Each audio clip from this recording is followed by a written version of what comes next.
and welcome back to Genesis Designs and Modelcraft, and welcome back to Modelling for Beginners with the Airfix Mosquito PRXVI.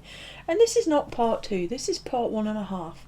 And what I mean by that is I'm just going to take a couple of minutes to talk about or to give feedback for some of the questions and comments that have been left on part 1, because I don't want to make the parts too long, so I feel like this is probably a better way to do it. Obviously that's only going to work for questions that have been left here in the first week, but going forward I'll just respond by text as usual. So the first thing to speak about is a comment by Lee Souter or Souter 9627. Any chance of zooming in just a little bit more closely? Well, I have. Look at my massive hands. A little bit closer. As I've said before, it is a bit tricky for me. The camera is overhead, and that is actually the maximum tilt I've got now, and the edge of my bench is pretty much the length of the fuselage away in the bottom of the frame here, which means when I'm trying to work under the camera I'm in a slightly uncomfortable pose. So I'll try, but forgive me if I end up doing this a lot. I'll try. Next up, Stuart McLeod 8669. Thanks for mentioning hand steadiness, Jen. That's a potential psychological blocker for folks not gifted with 95th percentile fine motor control. And yes, it is a very good point, and one which is often overlooked. As I said, a lot of people assume that I have both steady hands and a lot of patience, when in fact I have neither.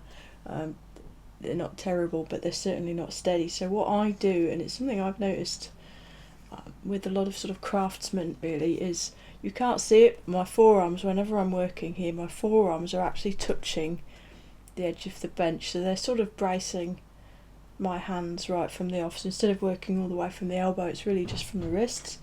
And I'll always have, again, you can't really see it because of the angle I'm filming at, but there'll always be a finger or two on the bench, or even, you know, just back your own fingers up yourself to just give you that sort of stable platform to work with. It's something I just do naturally. I don't really think about it, but once it's pointed out, I really do realise it. And you know, even with airbrushing, this hand will hold the model and it's braced on the bench back here, and then the hand with the airbrush is also nudging the edge of the bench just to help keep everything steady. So there are things you can do. Obviously if you've got really terrible shaky hands, there are going to be limits to what you can achieve, but just for standard hand wobbliness, just popping your wrists on the edge of the table like mine are now makes a very big difference. Okay, next comment from Glue Smeared Nonsense. Great username, love it. Hi Jen, big fan of the channel. Built the earlier boxing of this one, and it's a great little kit and a good choice for the tutorial. Thanks for that, I'm pleased. I hoped it would be. One quick thought. Some talc products are now cornflour based and can have a rapid smoking reaction with Ca. Real talcum or French chalk should be fine, but in the USA that's getting harder to find. I was not aware of this. I have looked into it now, and yes, in the US it will be getting harder to find, and I believe Johnson & Johnson have now stopped making talc based products, and this is because of all the lawsuits flying around with respect to asbestos contamination and cancer claims, which is all very serious. This tub, as I said, I bought this in the UK probably 20 years ago now, and it is actually talc. It may or may not have asbestos in it as well, but I'm going to carry on using it. I haven't even used very much of it yet, and it's very cheap. So what I'm really going to come back to with that is testing.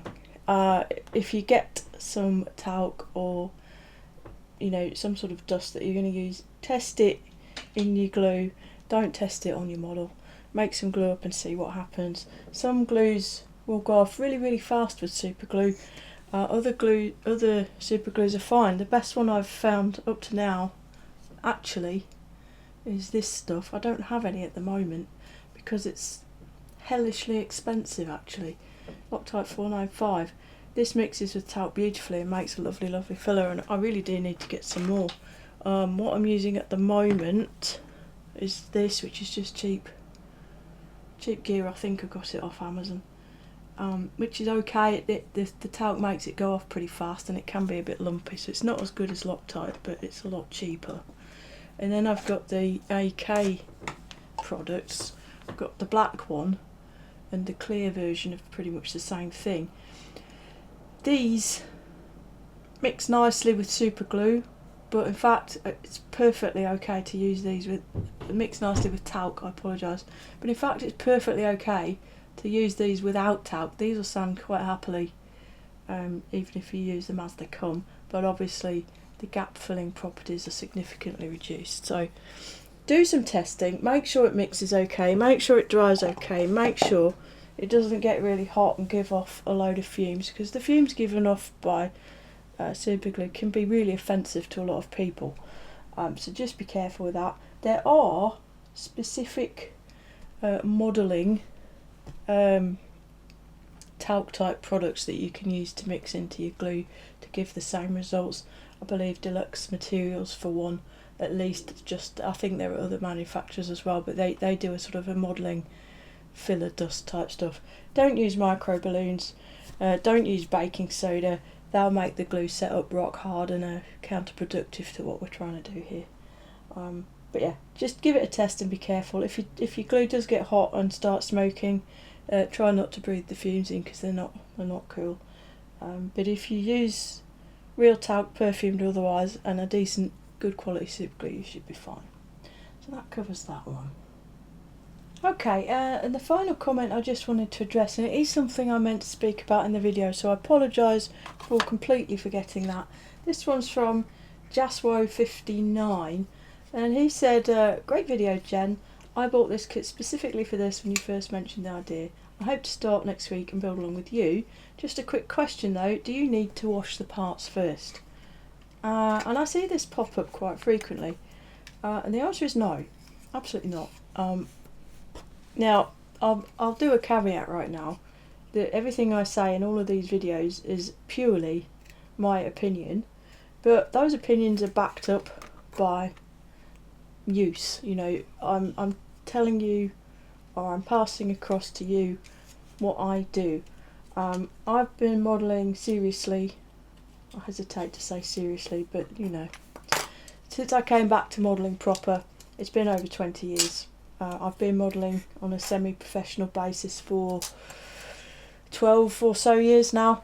I've built hundreds of kits in that 20 years, and I've never washed the parts in any way before I've started working on the model.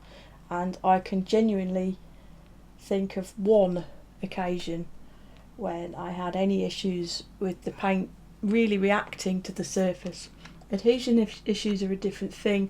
That is going to depend to an extent on the paint products that you're using and the way that you use them.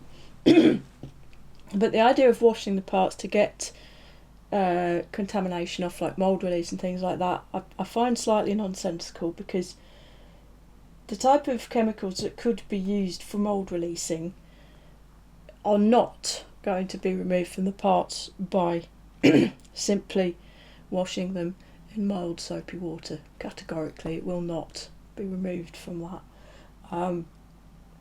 You know, in that time I've built vintage kits, I've built brand new kits, I've built test shots, numerous test shots, I've built resin kits, I've built multimedia kits, and none of them have needed cleaning at any point, just the one time.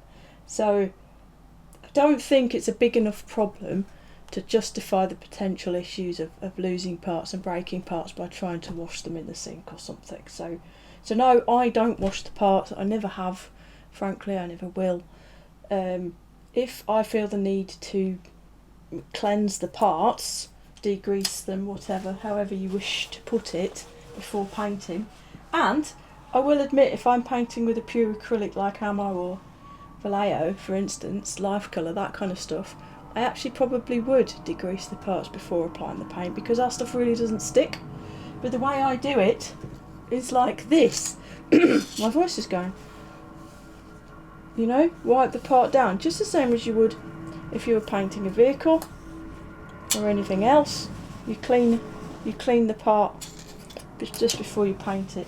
I use Mr. Colour Thinner and or isopropyl alcohol. This is isopropyl alcohol on here, IPA. Just put a nice coat on there, just give it a rub and then dry it off. And that's it. That is going to isopropyl alcohol will remove any organic contamination, so it's perfect for fingerprints. The solvent, Mr. Colour, will remove anything else, frankly. Mr. Colour does not melt or erode or damage the surface of the kit, so it's safe to do it with. But again, as ever, do test it. You do test it on an unimportant part or the inside of something first. So no, I don't wash them. If you feel that you want to wash your parts in warm soapy water, you feel free to go right on ahead and do that, but I don't believe it's necessary. So there you go. That's a little bit of feedback from some of the comments from the first edition. I'm absolutely thrilled by the response to the video. It's had a lot of views. There is a good bit of commenting, and I'm chuffed to bits at how many of you have chosen to go out and buy the kit and build along with me. Really, really chuffed.